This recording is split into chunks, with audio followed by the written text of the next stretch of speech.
طواف بھی حضور کی اجازت کے بغیر نہ کرتے. اس بات کو پایا آپ نے؟ یعنی حضور کی بارگاہ کا ادب اجازت ادب کی غرض سے لی جاتی، اور اللہ کے گھر کا طواف جب دونوں کو سامنے رکھ کے تولتے تو طواف یہاں نظر آتا، بارگاہ مصطفیٰ کا ادب وہاں نظر آتا. سبحان اللہ سبحان اللہ. یعنی طواف کرنے کے لیے حضور سے اجازت کو شرط سمجھتے. اجازت اب حضور فرما دیتے نہیں اجازت نہیں ہے تو پھر عمرہ کرنے جاتے جی نہ جاتے. کیا مطلب؟ حضور کی منشا ہے تو عمرہ بھی ہے، منشا نہیں تو عمرہ بھی نہیں. گویا ہر عبادت حضور کی منشا پہ قربان ہے. حدیبیہ کا موقع ہے، حدیبیہ کا سیدنا عثمان غنی رضی اللہ تعالیٰ عنہ کو آقا علیہ السلام نے بھیجا مذاکرات کے لیے. شہر مکہ میں حرم کعبہ میں مذاکرات ہوئے، ڈائیلاگ مذاکرات میٹنگ ختم ہو گئی. انہوں نے عمرے کے لیے آنے کی اجازت نہیں دی، واپس جانے لگے. تو کفار و مشرکین قریش مکہ نے کہا کہ بھائی عثمان آپ تو آئے ہوئے ہیں، اور یہ ہے 6 ہجری کا واقعہ. گویا ہجرت کیے ہوئے 6 سال گزر گئے تھے. کتنے؟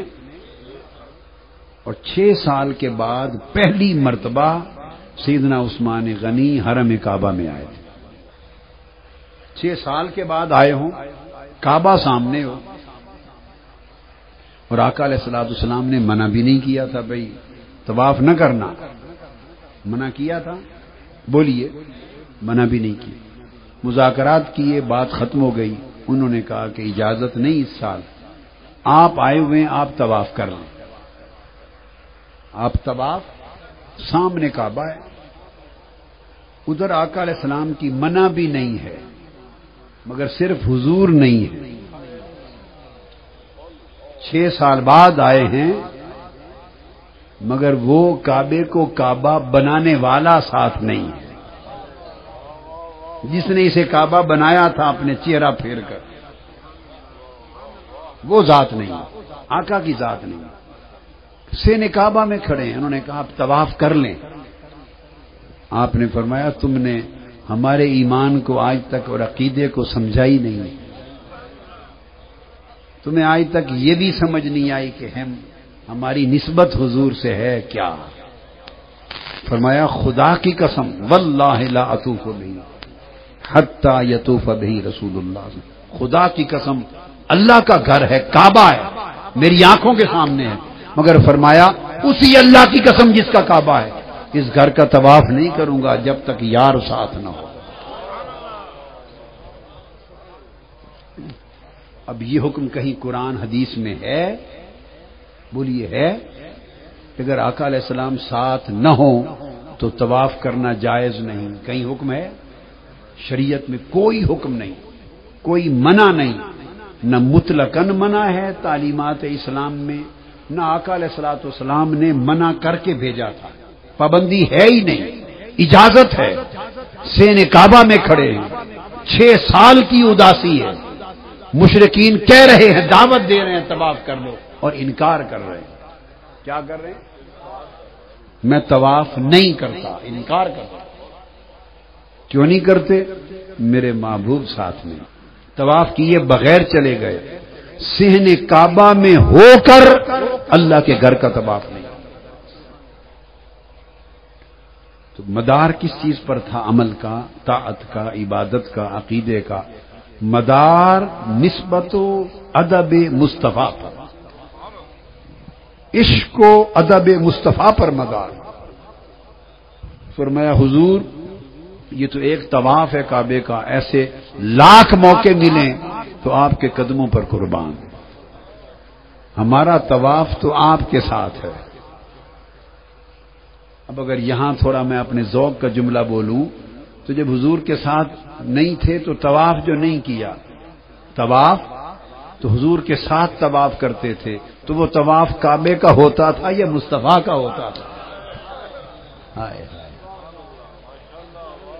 دیکھنے کو کعبے کا طواف ہوتا تھا، مگر نگاہیں یار کا مکھڑا ہر چکر میں تکتی رہتی تھی، حضور کیسے چل رہے ہیں۔ ان کا مدار عشق و ادب مصطفیٰ پر تھا، ان کے ایمان اور عقیدے کا انحصار۔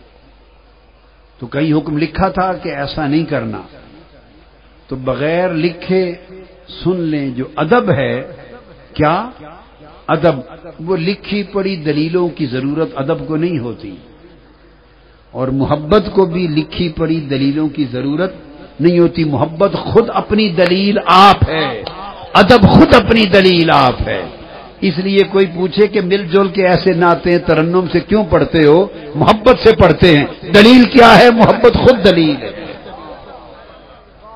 اس سے ذوق پیدا ہوتا ہے۔ بس یہ دلیل ہے، بس یہ دلیل ہے۔ اب کوئی اس سے آگے کی دلیلوں والے آئیں گے تو اسے 1000 دلیلیں کھول کے دکھا دیں گے، وہ الگ بات ہے۔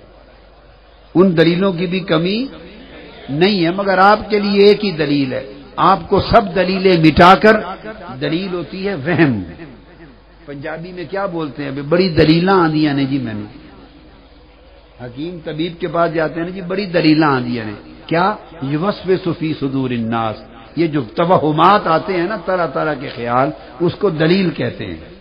آپ کو درس کیا ہے؟ ساری دلیلیں مٹا دو، عشق مصطفیٰ والی ایک دلیل تھام لو، بس باقی سب دلیلیں مٹا دو۔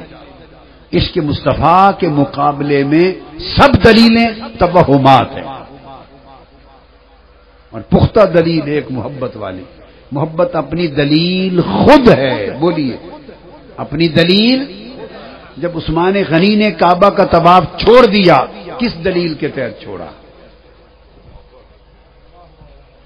ہے کوئی لکھی ہوئی دلیل؟ نہیں، ان لکھی دلیل سے چھوڑ دیا۔ کیا؟ بولیے، ان لکھی دلیل، کسی کتاب میں نہیں کہ حضور ساتھ نہ ہو تو طواف نہیں ہوتا، ان لکھی دلیل سے طواف چھوڑ دیا۔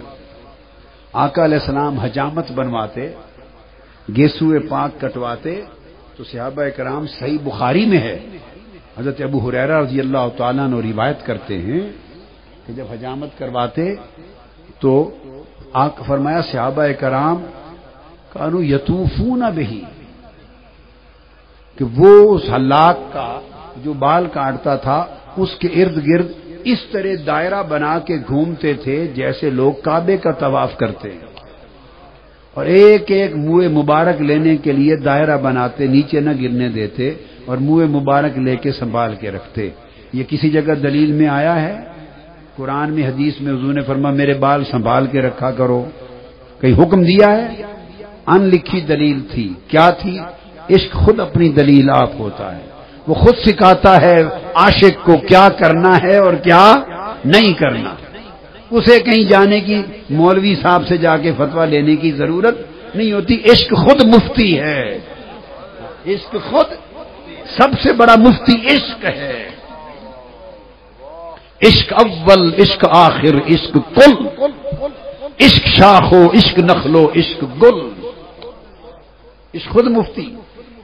آقا علیہ السلام، یہ بھی صحیح بخاری میں ہے، صحیح بخاری مسلم میں متفق علیہ حدیث، آقا علیہ السلام نے حدیبیہ میں لعاب دہن مبارک پھینکا، صحابہ کرام اٹھا کے لعاب دہن مبارک ہاتھوں پہ اور چہروں پر ملتے تھے، وضو کرتے، اس کے وضو کے قطرے زمین پر گرانے کی بجائے اٹھا کر ہاتھوں، چہروں، سینوں پر ملتے، اور جس کو وضو کے قطرے پانی نہ ملتا یا لعاب دہن آقا علیہ السلام کی منہ مبارک کا نہ ملتا، وہ دوسرے کے ہاتھوں سے ہتھیلیاں رگڑ کر اس تری کو منہ اور سینوں پہ مل لیتا، اور 1400 صحابہ یہ عمل کرنے والے تھے۔ کتنے؟ حدیبیہ کے موقع پر 1500 صحابہ، ان کا اجماع ہوا، 1500 صحابہ کا اجماع ہے، عملی اجماع ہوا کہ لعاب دہن پاک کو اٹھا کر چہرے پہ ملنا، وضو کے مبارک قطرات کو چہرے پر ملنا، آقا کی حجامت کے بالوں کو اٹھا پر ملنا، نگاہیں جھکا کے بیٹھا رہنا، سروں کو نہ ہلانا، آوازوں کو اونچا نہ کرنا، نگاہ اوپر نہ کرنا، ادب میں فنا ہو جانا، یہ 1400 صحابہ کا عملی اجماع